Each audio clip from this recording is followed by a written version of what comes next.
In order to truly feel wealthy, what does one need to do?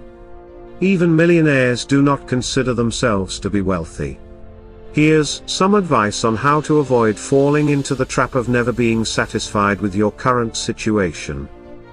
What's up, everybody? I am Mr. Smart Money, reminding you to stay smart with your money. I was a young man when I relocated to New York City.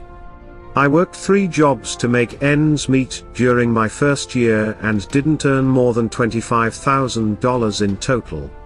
I recall thinking to myself, if I could make $80,000 a year, I could really enjoy living in this city. I was wrong. I had earned $80,000 in 5 years and was already focused on reaching my goal of $150,000. Because then, I reasoned, I would be able to truly indulge in the finer things that New York had to offer me. This attitude of striving to achieve ever higher financial objectives remains with us throughout our lives. It is beneficial when it comes to debt repayment and the establishment of a solid financial foundation.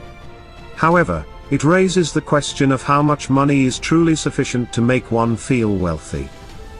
According to the results of the Charles Schwab Corporation Modern Wealth Survey, people's perceptions of wealth have shifted as a result of the pandemic. Respondents in 2020 estimated that $2.6 million was required to be wealthy, $1.7 million was required for financial happiness, and $934,000 was required to be financially comfortable in 2020. In 2021, respondents stated that $1.9 million was required to be wealthy, $1.1 million was required to be happy, and $624,000 was required to be comfortable.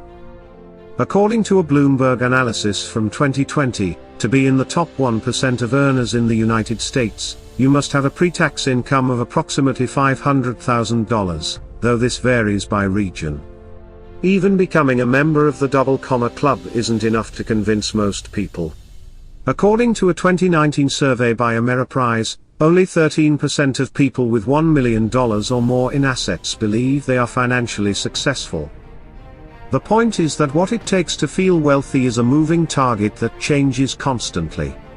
Although it is important to consider how to increase your personal wealth, you can save yourself a lot of anxiety by also considering how to increase your level of contentment. You can only get off the hedonic treadmill by realizing that you will never be satisfied with what you have because someone else will always have more than you. According to the MIT living wage data, a living wage in the United States in 2019 was $16.54 per hour, or $68,808 per year, for a family of 4, 2 working adults and 2 children.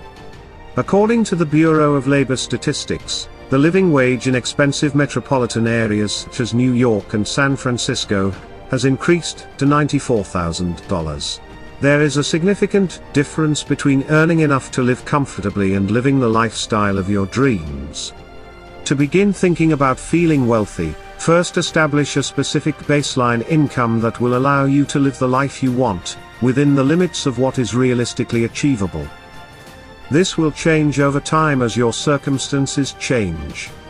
Marriage, children, retirement, and inflation are all important considerations. Setting a baseline should ultimately serve the purpose of drowning out the noise of external voices telling you what you ought to value and why. Concentrate on what truly brings you satisfaction and happiness, and then you can reevaluate that number every few years to see how it has changed. The pandemic should have provided us with an opportunity to consider what we value most in life. It is essential that we deal with the comparison trap in an appropriate manner.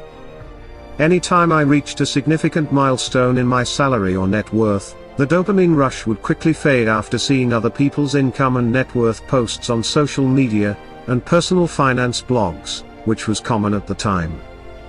The comparison trap is a death sentence for anyone who wants to feel wealthy. Unfortunately, we are constantly inundated with carefully curated advertisements that attempt to sell us products and lifestyles. It is possible to be surrounded by images of people who have more than you on a daily basis, depending on your social media consumption and geographic location. Even knowing that some of these displays of wealth are works of fiction financed by debt does little to quell the whispering voice that says, you don't have enough. They have more resources than you do. You've failed miserably. It is critical to detect the presence of a scarcity mentality. One of the reasons you might be struggling to feel wealthy is that you don't believe you're in a long-term situation.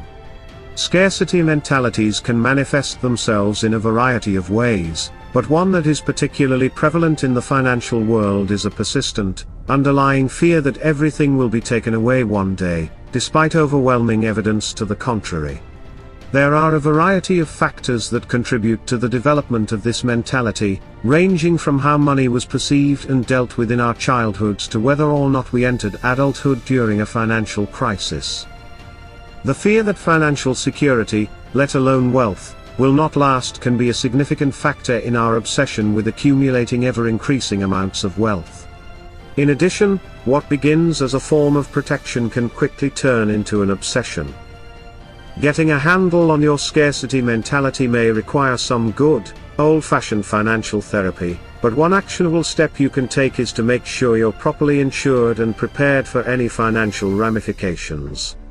That will vary from person to person, but you can start by making sure you have adequate health, life, disability, and even homeowners insurance policies in place to protect yourself. Maintaining an emergency fund should also provide you with some sense of security. So there you have it. Thank you for listening, and click on our next video for even more interesting economic and financial insight. Watch all of our videos. We take pride in bringing you the very best.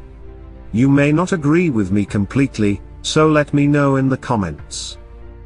I am Mr. Smart Money, reminding you to stay smart with your money and to be excellent to each other. Watch our next video right now. I will see you in our next video.